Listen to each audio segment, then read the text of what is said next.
Welcome back, everyone, to Furthering Christendom. I am your co-host, Mike DeVito, here again with Tyler McNabb, Dr. Tyler McNabb. Tyler, you have been on two podcasts the past 2 days with Capturing Christianity, one on properly basic beliefs and the other one on convincing Cameron Bertuzzi about becoming a Catholic.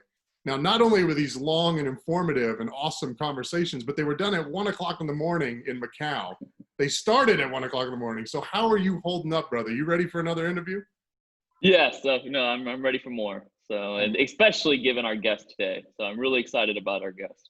Yes, no doubt. You got to be up for this one. We have my good friend and the biggest, Mike Licona, American New Testament scholar, Christian apologist, author of a ton of different publications, including the great Oxford University Press, Why Are There Differences in the Gospels? Mike is a professor at Houston Baptist University and a mentor of mine, somebody that I look up to a ton, and obviously doesn't need any introduction. If you've been in the philosophy of religion world for 2 minutes, you know Big Mike Licona. So Mike, how you doing today, brother? Thank you so much for coming on the podcast. Hey man, thanks. Bigger still, Mike. Thanks for having me with you guys today. It's just a privilege to be with you all. I love you both, and I admire both of you, seriously. Love you, brother. Very good. Well, little Tyler will ask the first few questions. So, during my time when we were colleagues at HBU, right, one of the hot debates that our colleagues would have related to the criteria debate. And so whether the criteria utilized in New Testament studies, say like the principle of embarrassment or multiple attestation, etc., were actually useful and actually used in other disciplines. And so the idea is kind of like some people, there's like a sort of a school of thought, right? In New Testament studies, it's all about memory studies and sort of jettisoning the criteria. And so I just wanted to kind of get your thoughts on that. What do you say to those who argue that the criteria utilized in New Testament studies isn't utilized in any other field, and that's not reliable? They're not reliable resources for the field of New Testament studies. How would you respond to that? Well, I think they've just the pendulum they're allowing the pendulum to swing too far in the opposite direction. When the criteria of authenticity that you mentioned, like the criterion of multiple independent sources, the criterion of eyewitness sources, of early sources, of embarrassing sources, of unsympathetic sources, of double dissimilarity and things like that, when they were coming out and being used, the expectation was that this would be a very mechanical, scientific approach. It's like you take the sayings and deeds of Jesus and subject them to this, this criteria, and boom, whatever comes out, we can have mathematical type certainty on this. And the expectations were they were unrealistic. What the criteria do is, in my estimation, is they give us probability, plausibility, and probability. They are used in other disciplines. I know that as I've studied Plutarch and some of the other ancient, the Greco-Roman authors, there are occasions when I will see a classicist using one of the criteria. They may not necessarily call it and say, well, it fulfills the criterion of multiple independent sources. They don't call them by those names, but they'll say things like, well, we find this not only in Plutarch, but we find it in so-and-so who is independent of Plutarch, and things like this. A recent doctoral student who was supervised by Craig Keener, his name is Kevin Burr.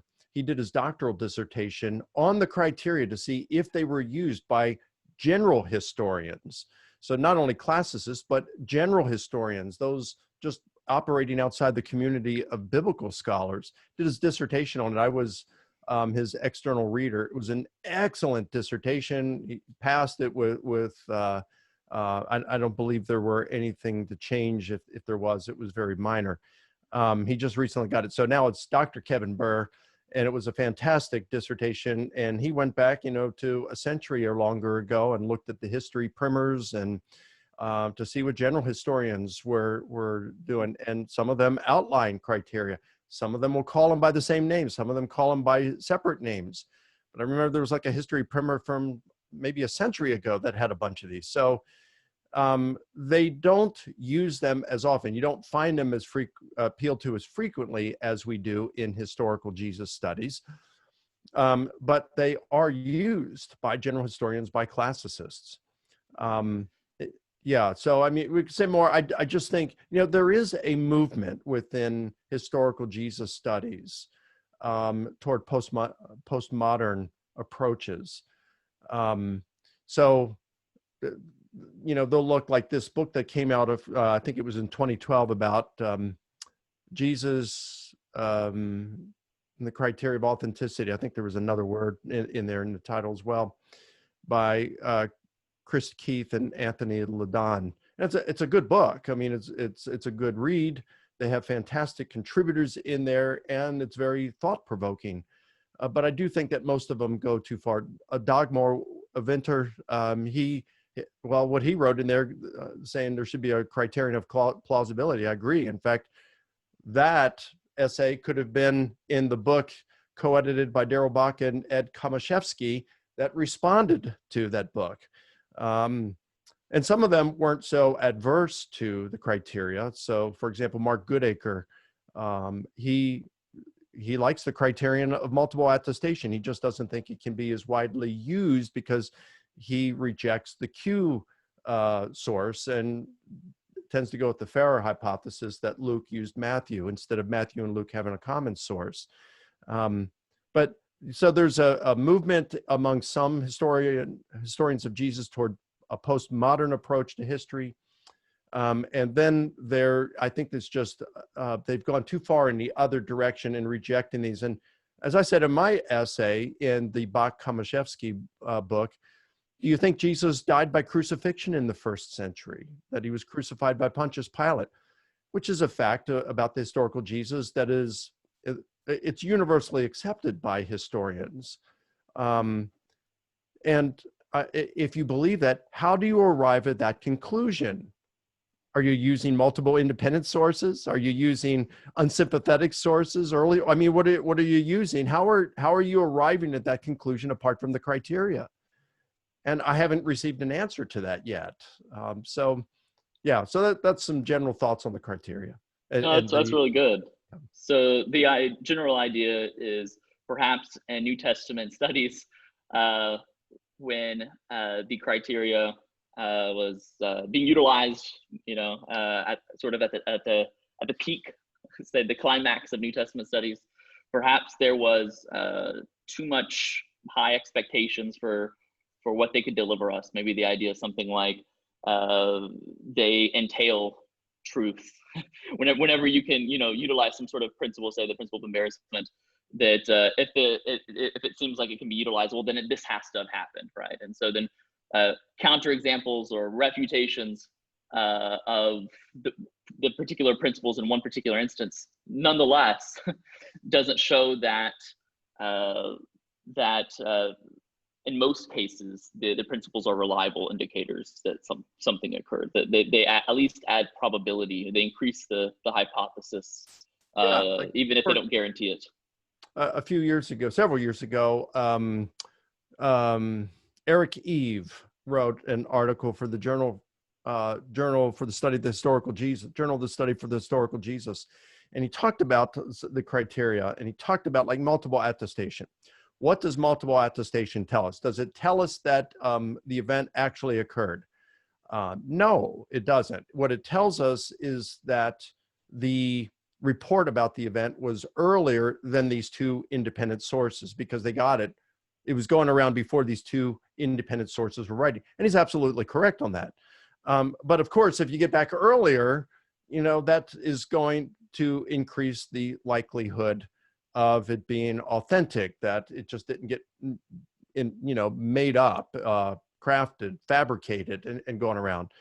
The more of these criteria that you have met, like if you have multiple independent sources, and let's say one of those sources is an unsympathetic source, well then then that increases the likelihood that what they're reporting is true. So it's not, a kind of science. It's inference, is what you're looking at here. You're not going to get mathematical certainty like you do sometimes in physics. It's going to be more like geology and archaeology and evolutionary biology, where you have inference, there's a guessing game involved. You're talking about probabilities and what makes most sense, rather than mathematical certainty. And if I understood you correctly, so correct me if I'm wrong, I understood you to be saying that it looks like that historians, a century ago were utilizing the criteria, and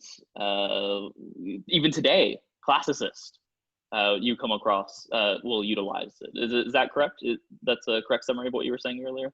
That is correct. Yeah. Okay. Very good. That's You also helpful. said something else, if I can touch on that. If Yeah, you need to move on, that's fine. But you said No. something else, which I think is important. There is a lot that's going on, and an emphasis on memory today and memory studies. And we do understand, I think all of us understand, that memory is flawed, right? I know of certain instances. Just recently, I was talking to a friend of mine. We were talking about apparitions, actually. And I was relaying to him a story about how right after my mom died, shortly after she died, my dad experienced either an apparition of my mom or a hallucination. It woke him up one night, and she appeared to him. And I was sharing this, and I thought it was in October of 2014, just a few months after my mom died in July. But I still had the voicemail in which he left this voicemail. He's now gone on to be with the Lord, but he left the voicemail saying he had seen my mom that night. And it was dated in April of 2014. It wasn't October 2013. It was April of 2014. So here I was. I thought it was October, but now I had proof that it was April of the following year. Well, how did I get that off by 6 months? I don't know. Memory is just flawed. But I didn't make up the thing or misremember about his call and leaving the voicemail and things like that. We miss things with the peripheral details at times. And with the memory studies, sometimes they can go too far. But, I think it's possible that we have some recollections in the Gospels that just don't have the correct memory. Like maybe where Jesus went after the commanded his disciples to go, where they went after the feeding of the 5,000. There's some geographical confusion on Mark's part in a couple of places. So that could have happened. That could have easily happened. Memory, but it doesn't mean that Jesus didn't feed the 5,000 or walk on water afterward. You kind of remember those things. Those things stick out. Vietnam vets have messed up on places where actual battles or events that they had. They've told me about it, that it took place, but they understand later on that they've either conflated things, two different battles, or placed this particular incident at a different time and place in their experience over in Vietnam. But that doesn't mean these things did not happen. So I think even the thing with memory studies and using those to cast doubt on the Gospels it goes too far. It goes way too far. If you're going to do this, then you've got to say, well, let's just throw out the history departments as well, because no history can be done. That's the move toward, postmodernism, where, we just can't really know the past. So why even talk about history? Let's do away with our court systems, because eyewitnesses are no longer trustworthy, because they can't get their facts straight, because their memory, even though they were an eyewitness, they don't remember these things. And if it takes proof beyond a reasonable doubt to put a person behind bars on a criminal trial, then we should never send anyone to jail, because based on eyewitness testimony, if memory is so unreliable. Dale Allison and N.T. Wright say that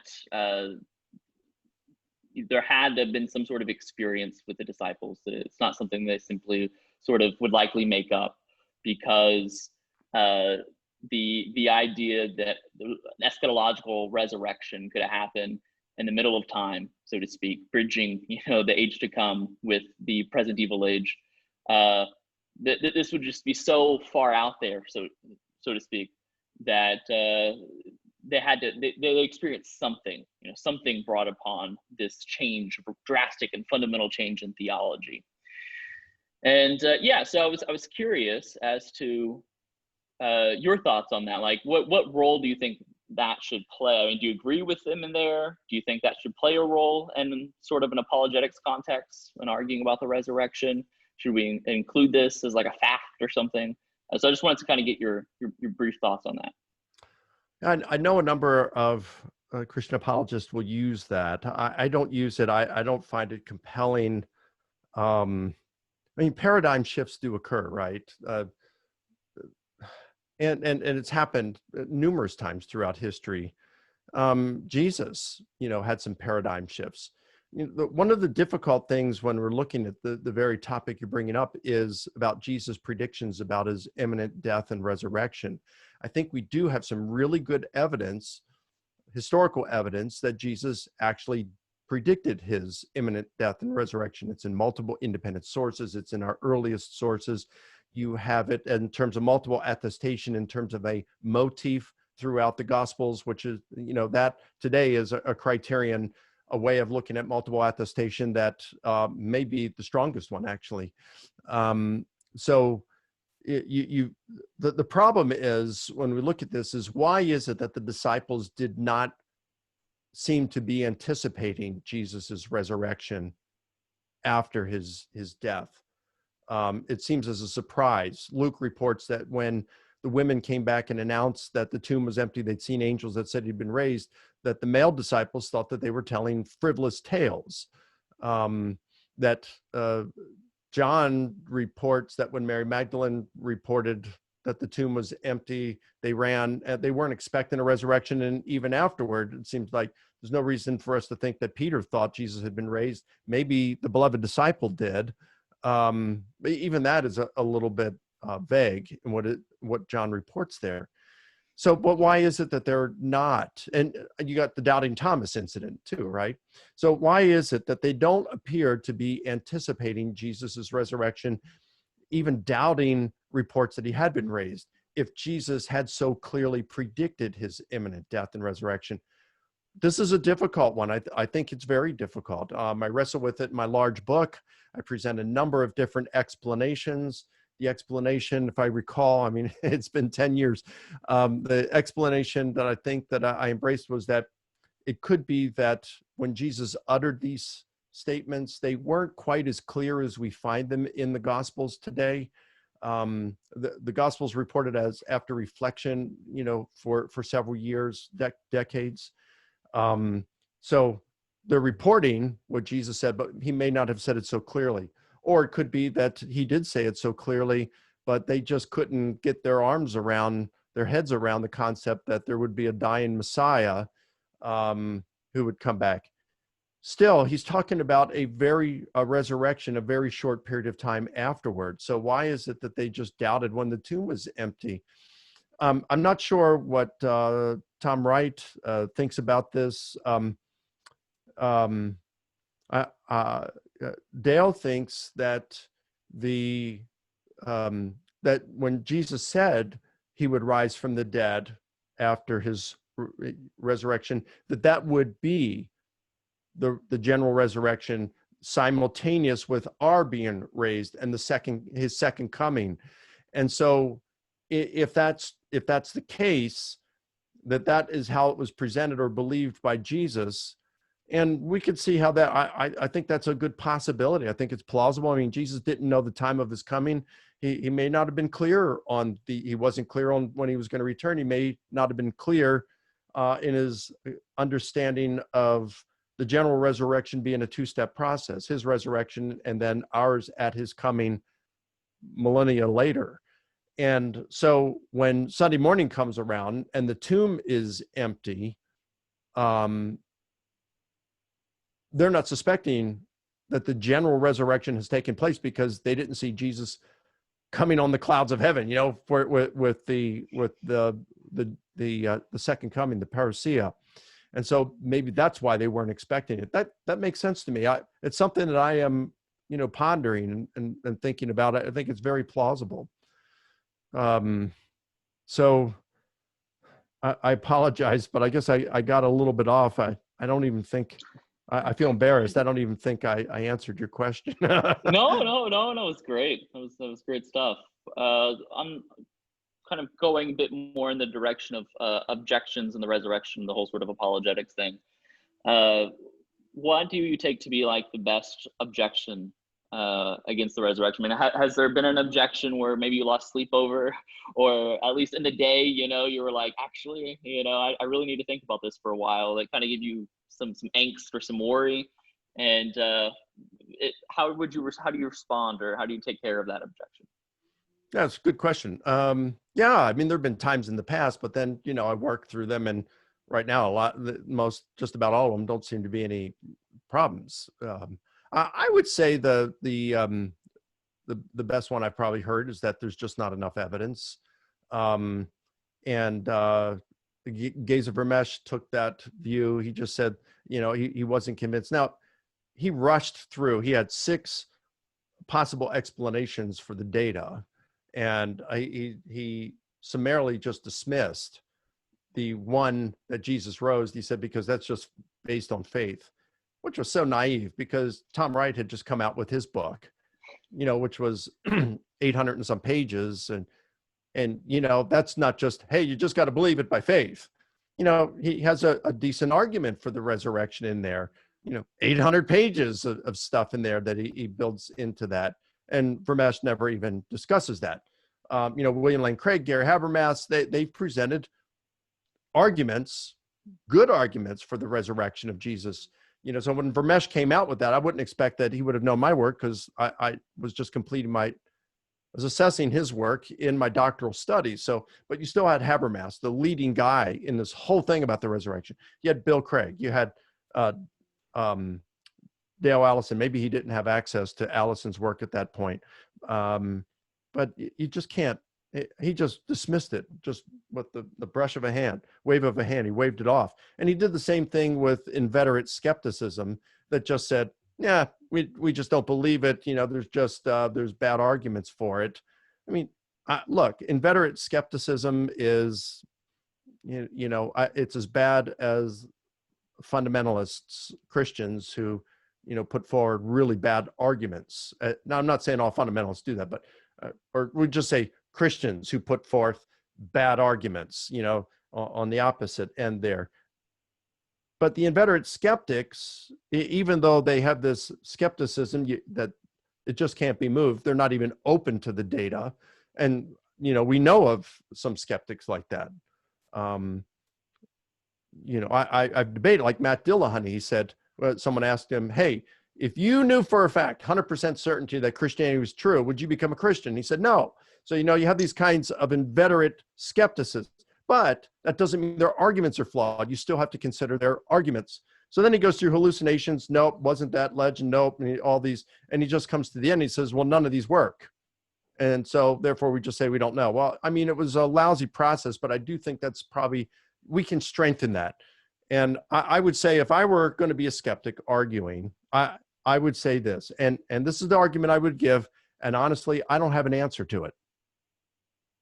Now, in truth, I haven't really pondered on it a lot more, but this is the argument that I would give if I were a skeptic, and I don't know how I'd answer it yet. And here it is. What if what if we did not have the kind of data that we have for the resurrection of Jesus? What if we did not have that? Let's just say let's just assign the strength of the evidence for the resurrection on a scale of 1 to 10. Let's just put it at, I'm just going to pick a number. Let's just call it an 8. Okay. What if we didn't have that? What if the evidence we had for the resurrection was 1? But what if the arguments, the evidence that existed to show that Islam is correct was an 8? Would I become a Muslim? And I have to be honest with you, the religion of Islam is a real turnoff to me. I just don't like it. I don't like what I see coming from it. when you read the historical documents, not only the Quran, but also the Sirat Rasulullah and the Ahadith, it's like, it's a real turnoff. I just wouldn't want any part of the system that Muhammad perpetrated. Now, of course, if Islam is true, I would want to become a Muslim because I don't want hell to be my future. So even if I didn't like the God of Islam, I would still worship that God. If I believe that God is true, I would submit to that God because I fear him. But would evidence of the strength of 8, the evidence that we have, let's say for the resurrection, would that be enough to persuade me to become a Muslim? And I don't know the answer to that. Yeah, I wonder if you could say something like the evidence according to the sort of third-person perspective position, right? That's what seems to be what you're implying here.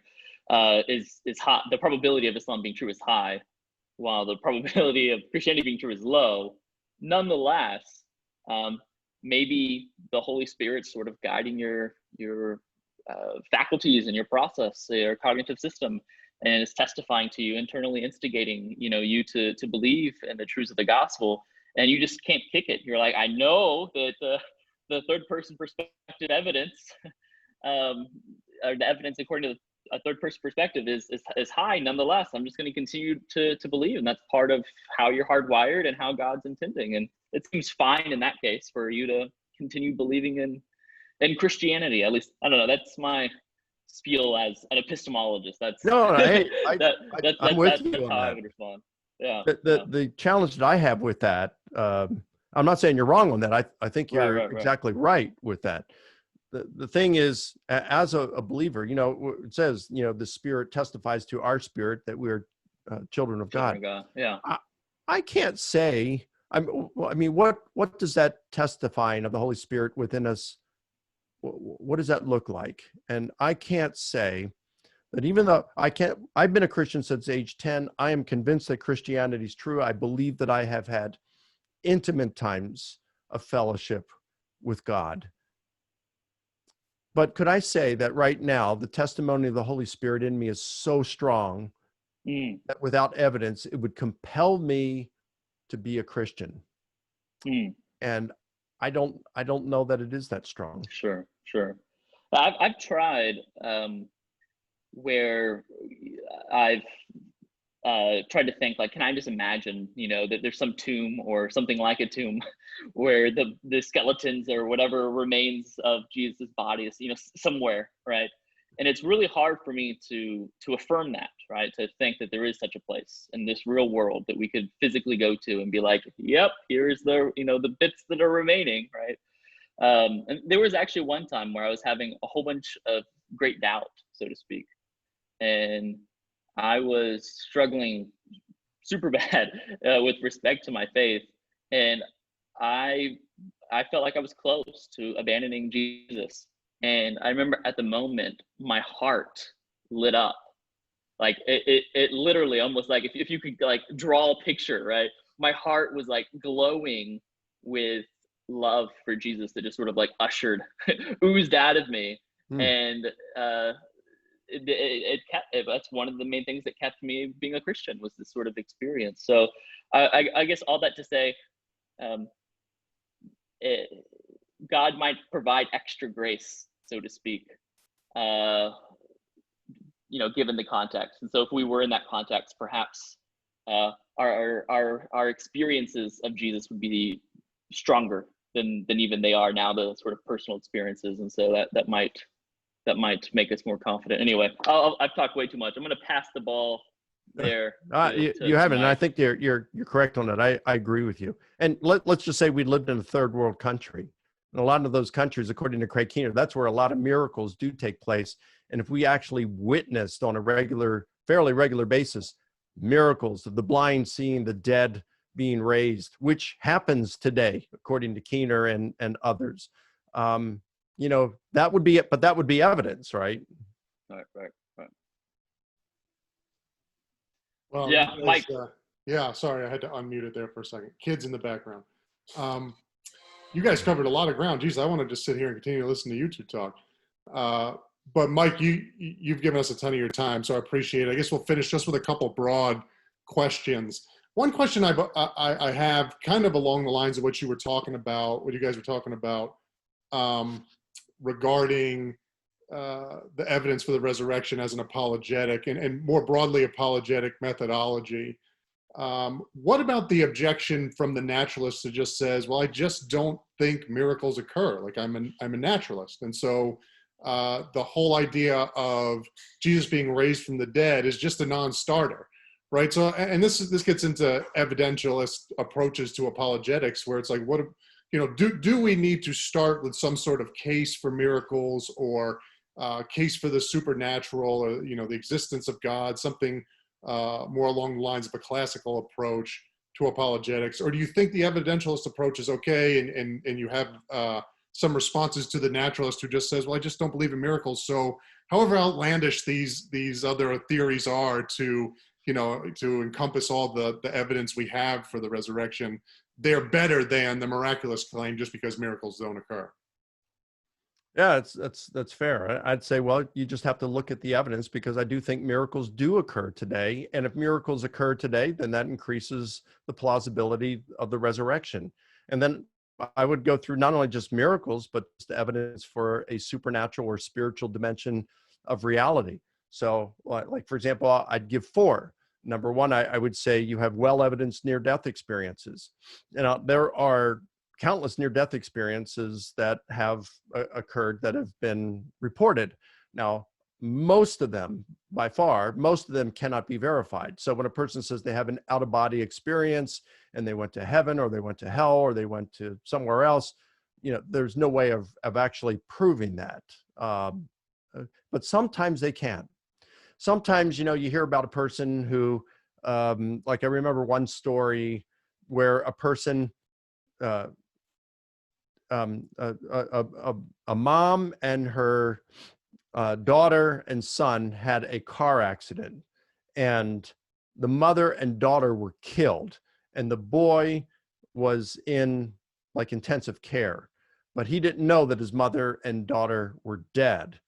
And at one point he like came out of his coma, or came to consciousness, and the nurse or whoever lied to him and said, hey, you're going to be okay. Your mom and your sister are fine. And he says, I know they are. I've seen them in heaven. They're in heaven. And then shortly after that, he died. So that's pretty cool. You've got stuff like that. You've got things like one real interesting case, Pamela Reynolds. And I think it occurred in Texas, where she had a very complex brain surgery. And so they had to stop her heart, cool her body, drain the blood out of her head, and keep that blood, put it somewhere else and keep it warm while the brain surgery was taking place. She claims that during this surgery, oh, by the way, they put stuff in her ears so that she couldn't hear. And then they had some kind of like headphones over her that were having this pulsating sound, because they did that. They wanted to see if anything in her brain was registering that she could hear the noise. And so they knew she could not hear. She says that when she died, she floated out of her body. She could report conversations that the nurses and the physicians, the surgeons had during the surgery. She was able to draw with a fair amount of accuracy some specific surgical tools that when she was wheeled in the room, they were behind a curtain. She never saw them, but she said she floated over that curtain and saw them. There's just no way that she could have known this. There's a friend of mine named Michael Saboom, who's written on this, and he interviewed the physicians involved.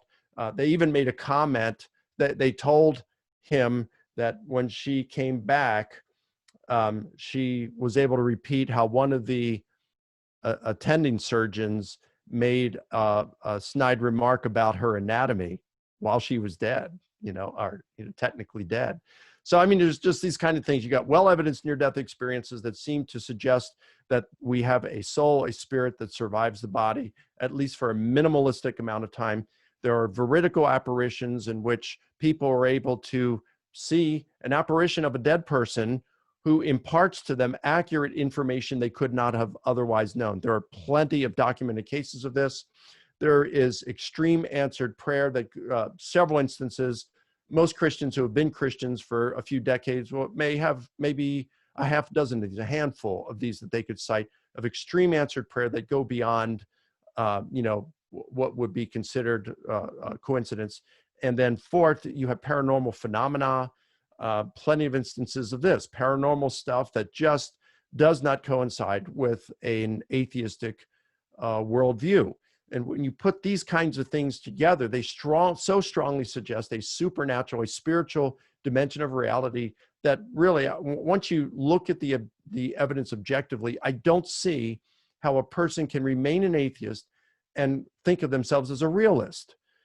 There's just too much evidence to suggest a spiritual dimension of reality, and this increases the plausibility of something like a resurrection of Jesus. Yeah, that's great, Mike. Thank you. So much to follow up on there, but we would be here all day. Let me ask you another question, kind of based off of the question Tyler asked you about the resurrection.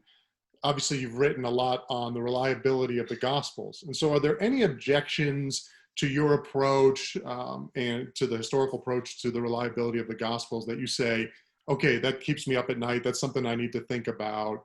We're like, oh wow, that's a good objection to our arguments. Yeah, it is the criteria, and historical research only takes us so far. Okay, so for example, let's take Mark's gospel, probably our earliest gospel. Is the traditional authorship correct? The traditional authorship is that John Mark wrote it, or at least a guy named Mark wrote the gospel, and that his primary source was the Apostle Peter. And by the way, I had one of my students at HBU did his master's thesis on some of the prolegomena on Mark. When was Mark written? Who wrote it? And did it contain a Petrine source? And he looked at contemporary scholarship, critical New Testament scholarship from 1965 to the present, over 200 critical scholars writing on the issue. And he found that a majority of these scholars, a slight one, but still a majority, do think that the traditional authorship of Mark is correct, and that Mark's primary source for much of his gospel was the Apostle Peter. Now, let's just say they're all correct. I think they are correct. I think the evidence is there for it. The evidence is not unimpeachable. The evidence, though, is good enough, I think, and it is superior to what we have for other authors like Plutarch and Sallust and many others. But even if we got that, can we prove as historians that Mark did not invent stories? Can we prove that Peter had good recollections? And even if he did, is Mark, who may be recalling this, there are conflicting reports. Some say he wrote Mark while Peter was still alive. Some say after Peter had died, he wrote these things, what he remembered Peter saying. So, but even if, let's say his primary source is Peter, is his recollection of what Peter said correct? And if so, even if it was, did he make up things? And these are things that we just can't know. So, or I don't, if there is, I'm not aware of the argument yet. So yeah, these are things I think we got to look at and say, look, we make a general argument for the historical reliability of the Gospels or for any other piece of ancient or modern literature.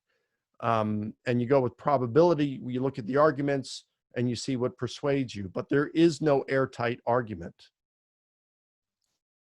Big Mike, this has been fantastic, brother. Before we let you go, take us up to date. What are you doing? What's your research like right now? What are you working on? And what can we expect for projects coming out in the near future from Big Mike Licona? Well, biggest Mike, what I've been working on is, a couple things. We've I've recently devoted some time to responding to a major critic of my work on gospel differences.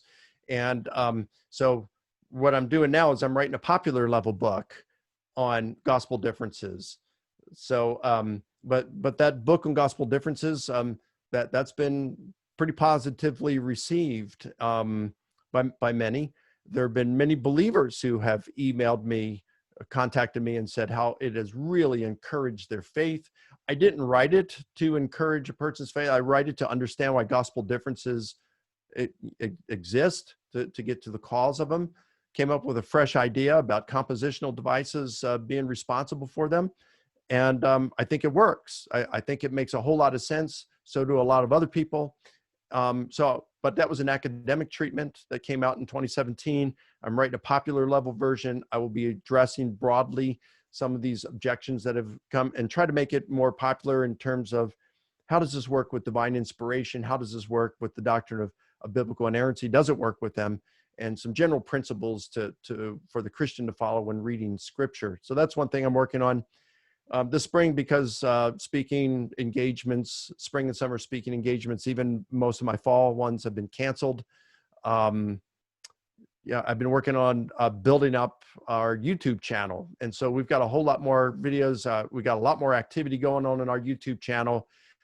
We just uploaded 2 videos of an interview I did with Dan Wallace last week on the Greek manuscripts.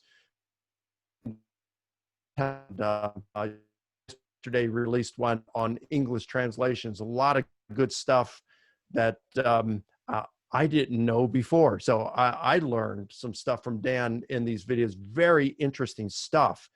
So yeah, these are the things. Plus, well, the book on gospel differences, the popular level version, hopefully that'll be out in 2022. And I'm also will be turning attention to back to my research on gospel reliability. What do we mean when we say the gospels are historically reliable in view of how ancient history was written? So that's the stuff I'm doing. If people want to know more about that, they can visit my website, risenjesus.com, or even more so, go to my YouTube channel, and plenty there. Mike, you're an incredible scholar and an awesome person, awesome human being. Thank you so much for coming on today. Just trying to keep up with you guys, man. Thank you so much, We'll Mike. make sure to keep Appreciate in it, touch. brother. I love you guys. Thanks for having me on your program.